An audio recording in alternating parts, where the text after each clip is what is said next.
the Samsung Galaxy S Fold. This is one of Samsung's brand new phones that they announced yesterday. They announced a total of 5 new phones. Biggest story about this phone is that it's a brand new foldable phone that's coming out in April 26, 2019 for $2,000. But I think, and I subscribe to the idea that, you know, price shouldn't really be something that you should be talking about when it comes to this phone. Bleeding edge technology, it's brand new, never done before. Of course it's gonna be expensive. Look at the iPhone XS Max, you know, even the Samsung Galaxy S10 Plus. Those phones can easily get well over $1,000 if you max out the specs. It's a no-brainer that a phone that can collapse and fold is gonna cost that much. Something that I'm very excited about is just the folding mechanism itself. So, you know, on the front panel, you got a 4.6-inch display on the front, and then when you open up the phone, kind of like a book, it turns into a big wide 7.6-inch display. There's a nice hinge that kind of pulls that off on the back of the phone. I don't know the details of the hinge, but I can almost be certain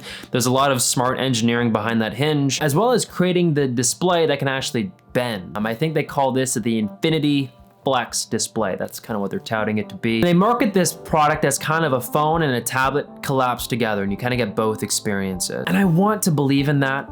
I really do. But one skeptic that I have is that when the phone is collapsed in, it doesn't look that usable. That 4.6-inch display looks very tiny. It doesn't look wide. I completely understand this is the first iteration. I get it, but I'm just giving my criticism. I think the experience of having it collapsed and closed needs to be like apples to apples, as if I'm using my Google Pixel 3 or like an iPhone 10. It can't be worse than this, or else it kind of just loses its purpose. And same thing when the phone is open. When you have that 7.2-inch display like wide open and you're using the Galaxy S Fold, that experience needs to be better, or at least equivalent to using a tablet. It can't be worse. For example, a lot of 2-in-1 laptops, you know, they can work as a tablet and they can work as a laptop, but it's not that great as a laptop, not that great as a tablet. And you can kind of see that, you know, there's no use in having it do both if it does both poorly. Something kind of weird, but interesting, is that there's 6 cameras on this phone. So there's 3 on the back, 2 on the front when you actually open up the phone, but when you have the phone collapsed, there's gonna be another camera on the cover. I think that's cool. So pretty much no matter how you have the phone situated, open, closed, or whatever, you can capture the moment. I think Samsung prides themselves on that, on the design of the phone. I think that's a bonus. The big features that they talk about is app continuity. It's this idea that, you know, you can have the phone closed and you can use that 4.6-inch screen and be on Google Maps, and then you can open up the phone and then it just instantaneously continues where you left off with an optimized app now on a bigger screen. I hope they put the research and the development really into the software on this one. Nothing will suck more than going between fold and close and having the phone just lag all over the place. They are touting that it's gonna be one of the fastest smartphones on the world when it does come out. It's gonna have 12 gigabytes of RAM.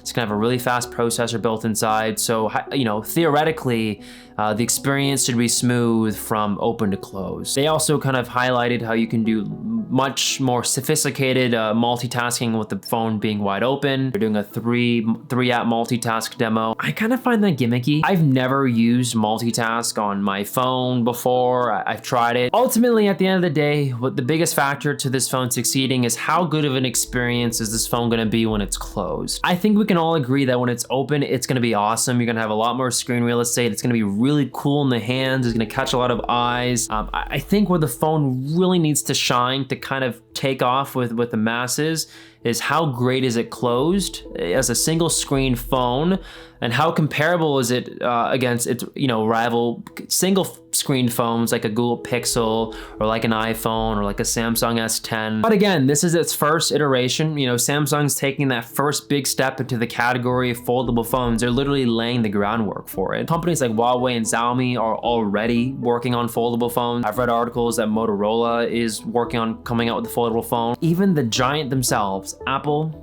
is coming out, or at least have filed patents apparently for a foldable iPhone. I could be wrong, that's just articles I've read on the internet. Foldable phones are definitely gonna be a trend for the next 5-10 years. As for if the trend is gonna kind of be a mainstay or kind of be the next new thing that we do, I have no idea. Anyway, thank you guys so much for watching. Make sure to drop a like down below if you guys enjoyed this video. Comment down below what you think about the Galaxy Fold. Let me know if I should do more of these news type videos. I was kind of hesitant on doing this, but you know, I wanted to try something new. Anyway, I'm gonna go to bed. I'll catch you guys all in tomorrow's vlog. Peace.